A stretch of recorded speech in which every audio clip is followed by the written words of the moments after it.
সমস্ত নবীরা এক আল্লাহর দাওয়াত দিয়েছেন। সব নবীদের দাওয়াত একটা ছিল, লা ইলাহা ইল্লাল্লাহু ইব্রাহিমু খলিলুল্লাহ, লা ইলাহা ইল্লাল্লাহু মুসা কালিমুল্লাহ, লা ইলাহা ইল্লাল্লাহু মুহাম্মাদুর রাসূলুল্লাহ।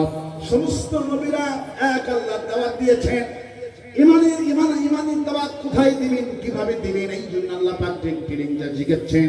মুসা আলাইহিস সালামকে বলছেন, ইজহাবা ইলা ফিরআউনা ইন্নাহু তাগা। হে মুসা, এই ইমানের দাওয়াতটা প্রথমেই তুমি কোন ফকিরকে দিও না, গরীব লোককে দিও না।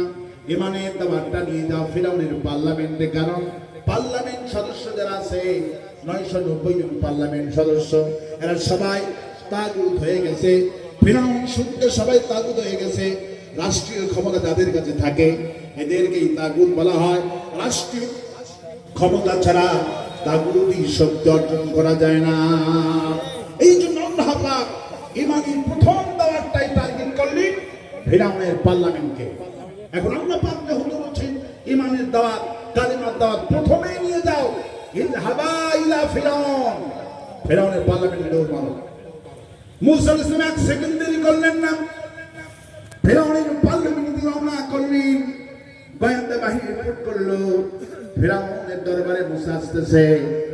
ফিরআউন গোয়েন্দা বাহিনীর তথ্য অনুযায়ী আগের থেকেই তিনি মুসাকে ভয় করতেন, দারুণ ভাবে ভয় করতেন। এই জন্যে ফিরআউন পার্লামেন্ট থেকে নিয়ে বাহির পর্যন্ত 90টি নিরাপত্তার জন্য গেট বানিয়েছে।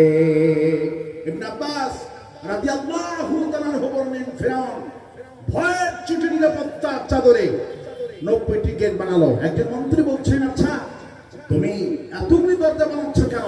একটা মানুষের ভয়ে এতগুলি দরজা বানাচ্ছ, কারণ কি?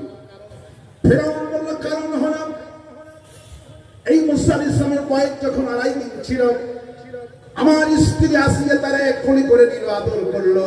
আমি যখন তার আদর করতে গেলাম, আমি যখন তারে কোলে নিলাম, 2.5 দিনের মুসা আলাইহিস সালাম আমার গালে একটা থাপ্পড় মেরে দিল। আমার 2.5 ঘন্টা কোনো ঘুম ছিল না। এখন নবীটাও বড় হয়েছে, হাতও বড় হয়েছে, এখন শক্তি কমছে না বাড়ছে? শক্তি কমছে না বাড়ছে? ফিরআউন বলল পার্লামেন্ট সদস্যদের কি 2.5 দিনের বাইরে মুসা যদি আমাকে একটা থাপ্পড় মারলো, 2.5 ঘন্টা ঘুম যদি না থাকে, এখন তো মুসা